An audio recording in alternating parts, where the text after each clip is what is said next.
So let's begin our journey. Before going into string theory, I suggest you to, I have to teach you the quantum mechanics first of all.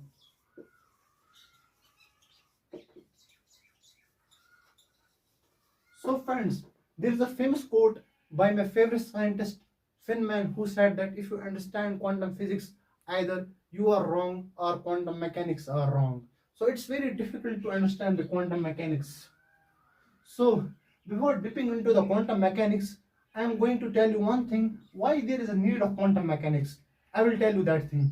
Look here, when we have Newton's mechanics, so why there is a need of new thing, quantum mechanics? Because Newton mechanics explain the things on large scale and quantum mechanics explain the things on small scale, like microscopic particles. So friends, that's why we need quantum mechanics. So friends, let's begin. So if we dip into the system of particles, if we dip into the system of particles, we classify particles on two types. One is fermions and second is bosons.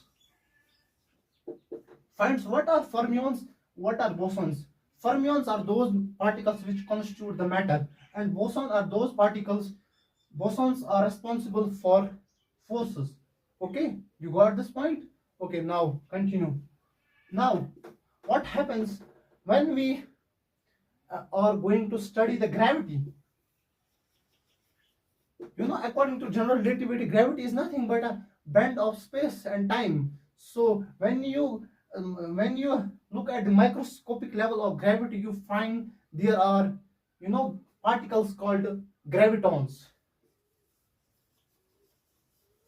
So when you place these gravitons on this particle type on the particle chart, its value became infinite or shows error.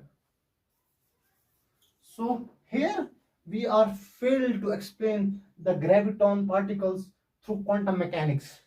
So we use a new theory called string theory. So let's give a little bit glimpse of string theory. What is string theory?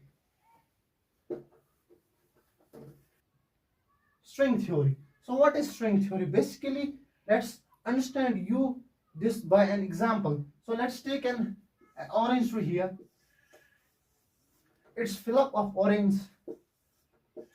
Let's take a one orange out from there. Let's magnify that orange. When you magnify that orange, you begin to see the molecules. But wait a sec, molecules are not the end of the story. When you magnify the molecules, you begin to see the atoms. So friends, now you magnify the atoms, you begin to see the particles: electron, proton, neutron, boson. Sorry, electron, proton and neutron. So what happens in that scenario? When you begin to magnify the proton or any of these particles, we find there are quarks present here. Quarks. So basic idea, conventional idea says inside the quark there is nothing. But what if string theory is right? Inside the quark there is a tiny little string filament who's vibrating at different frequencies. You know that when you vibrate a string on a frequency, it begin to start produce the particles, like in a guitar. When you play the guitar, the strings use it to produce what we call musical notes. But in that case here, this string doesn't produce the musical notes, it produces the particles. So this is the main thing here. So what happens next?